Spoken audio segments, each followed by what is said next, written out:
Panibagong araw, panibagong vlog. Welcome na naman ulit sa ating channel. Samahan nyo na naman ulit kami sa mga kaganapan namin kahapon. At dahil linggo nga kahapon, tapos pag kinabukasan Lunes, wala na namang pasok yung mga bata. Kaya naisipan namin mag-swimming sa mamurahin lang naman na swimmingan. Kaya ayan, nagpansit lang ako tapos nagawa ako ng lumpia. Ay go na yan. Hindi naman importante yung baon, kung ano lang yung baon, kung ano lang yung madadala namin, yun lang din yung dadalhin namin sa pag-swimming. Ang importante naman ay makapagpahinga, makapag-relax at makapag-charge na naman ulit para kinabukasan gaganahan ka naman magtinda. So ayan, hindi naman masyadong maraming lutuin guys, no, dahil magawa lang naman ng pansit tapos magprito lang naman ng Shanghai. Kaya ayan lang talaga yung baon namin. Tapos mayroon kaming marinate doon na karni ng baboy, binarbecue ni Pansot at ayun nasa ref. Tapos pagdating namin doon sa ligo-ligo ay magsugba-sugba na rin. So pagkagising natin sa umaga, nagawa agad ako ng pansit. Tapos ayan, pinirito ko agad. Kaya maaga kami doon sa liguan guys, mga 8:30, 8:59 at ayun, nandun na kami sa kinabutan. Sa kinabutan lang naman kami nag-swimming. At pagkatapos nga nating magluto, patapos namin magluto, ayan, kinarga agad doon sa motor. Pagkatapos, ayan, kami na yung nauna doon sa kinabutan. Si Papa Udo nagpaiwan muna dahil sinaraduhan muna yung ating tindahan dahil meron din kaming tauhan na gagawa ng lumpia. Kaya meron tao sa bahay namin. Hindi pwedeng walang tao yung bahay natin. Baka masalisihan tayo sa magnanakawin. Charing. Tapos, ayan guys, nagpagawa nga ako ng binlod na muron, yung mais ba, yung parang maliit sa mais. Kaya ayan, nagtaprag yung pinagawa naming muron para siyang sinaing naman na mais ba. Kaya ayun, pero okay lang naman siya, hindi naman siya pero malalaki talaga yun, hindi siya yung pinakatiktik ba ng mais ba. Kaya ayun, parang paghiwa ko nga ay nagtaprag. Kaya pero okay lang naman kainin, masarap naman yan.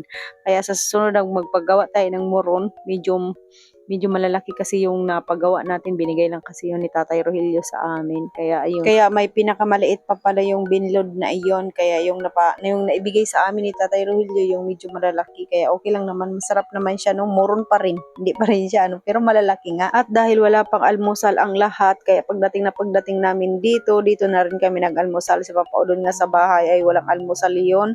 Kaya ayun, dinala namin yung pagkain dito lahat. Iniwanan lang namin ng pagkain yung naglagagawa ng lumpia. Kaya ayan, nagutom lahat, nag-almusal agad, no. Mayroon naman kaming dalang pansit at saka lumpia. Kaya yun yung inulam namin. Kaya nga gumawa ako ng pansit at saka lumpia kasi alam ko talaga na walang iaalmusal at wala naman talagang kakainin sa almusal dahil dinala nga namin lahat ng pagkain dito. Kaya ayan, yung aming mga tauhan ay nagsikainan din pagdating dito dahil magutom nga. Tapos yung aming mga iihawin ay nakatingga na doon sa likod na may abuhan ba.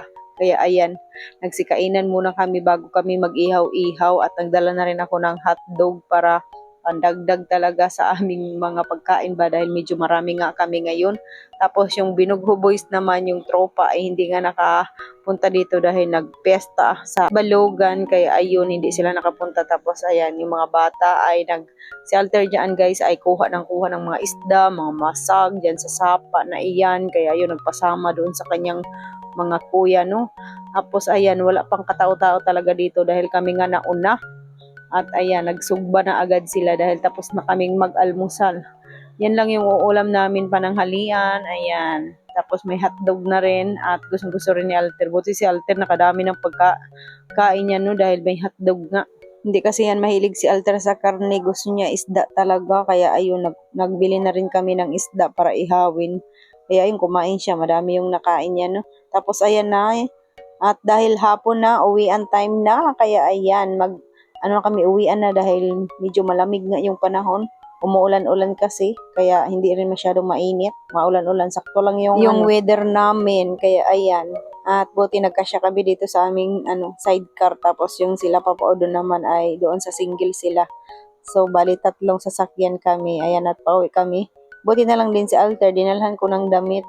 Tapos ayun, dahil dilamig na yan siya guys.